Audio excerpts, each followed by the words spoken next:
ನಗರದ ನಗರಸಭೆಗೆ ಎನ್ಡಿಎ ಅಭ್ಯರ್ಥಿ ಗಣೇಶ್ ಕುಮಾರಸ್ವಾಮಿ ಅವರು ಒಮ್ಮತದಿಂದ ಆಯ್ಕೆಯಾಗಿರುವುದು ಹೆಮ್ಮೆಯ ವಿಚಾರ. ಬಿಜೆಪಿ ಹಾಗೂ ಜನತಾದಳದ ಎಲ್ಲರ ಸ್ವಂತ ಕನಸುಗಳಿದ್ದರೂ ಸಹ ದೇಶ ಮುಖ್ಯ. ಎಲ್ಲರೂ ದೇಶಕ್ಕಾಗಿ ಕೆಲಸ ಮಾಡಬೇಕೆಂದು ಸಂಸದ ಯದುವೀರ್ ಒಡೆಯರ್ ತಿಳಿಸಿದರು. ಅವರು ನಗರಸಭೆಯಲ್ಲಿ ನಡೆದ ಅಧ್ಯಕ್ಷರ ಚುನಾವಣೆಯಲ್ಲಿ ಗೆದ್ದ ಎನ್ಡಿಎ ಪಕ್ಷದ ಅಭ್ಯರ್ಥಿ ಗಣೇಶ್ ಕುಮಾರಸ್ವಾಮಿ ಅವರನ್ನು ಅಭಿನಂದಿಸಿ ಮಾತನಾಡಿದರು. ಈ ಸಂದರ್ಭದಲ್ಲಿ ಶಾಸಕ ಜಿಡಿ ಹರೀಶ್ ಗೌಡ, ಎಸಿ ವಿಜಯಕುಮಾರ್, ಪೌರಾಯುಕ್ತೆ ಮಾನಸ, ಬಿಜೆಪಿ ಪಕ್ಷದ ಜಿಲ್ಲಾಧ್ಯಕ್ಷ ಮಹದೇವಸ್ವಾಮಿ ಹಾಗೂ ತಾಲೂಕು ಅಧ್ಯಕ್ಷ ಕಾಂತರಾಜು ಸೇರಿದಂತೆ ಕಾರ್ಯಕರ್ತರು ಉಪಸ್ಥಿತರಿದ್ದರು. ನಗರಸಭೆ ಅಧ್ಯಕ್ಷರ ಒಂದು ಚುನಾವಣೆ ಪ್ರಕ್ರಿಯೆಯನ್ನು ನಡೆದಿದೆ. ನಮ್ಮ ಎನ್ಡಿಎ ಅಭ್ಯರ್ಥಿಯಾದ ಶ್ರೀ ಗಣೇಶ್ ಕುಮಾರಸ್ವಾಮಿ ಅವರು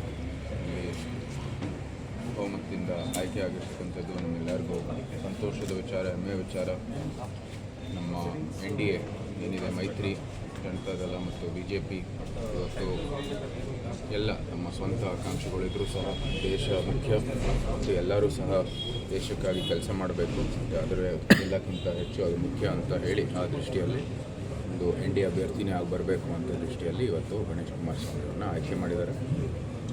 ನಾನು ಈ ಸಂದರ್ಭದಲ್ಲಿ ಶಾಸಕರು ಮತ್ತು ನಮ್ಮ ಎಲ್ಲ ಜನತಾದಳಿನ ಕೌನ್ಸಿಲರ್ಗಳು, ನಮ್ಮ ವಾಜಪೇಯಿನ ಕೌನ್ಸಿಲರ್ಗಳು ನನ್ನ ಒಂದು ಕೃತಜ್ಞತೆಗಳನ್ನು ಸಲ್ಲಿಸಲಿಕ್ಕೆ ಇಷ್ಟಪಡ್ತೀನಿ.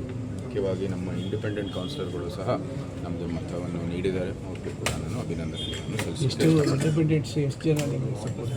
4 ಜನ ನಮ್ಮ ಬೆಂಬಲಕ್ಕಾಗಿ ನಿಂತಿದ್ದಾರೆ. ಒಟ್ಟು ಎಷ್ಟು ಸರ್? ಸಂತೋಷ. ಎಷ್ಟು? 18 ನಮಗೆ, 15 ಅವ್ರಿಗೆ.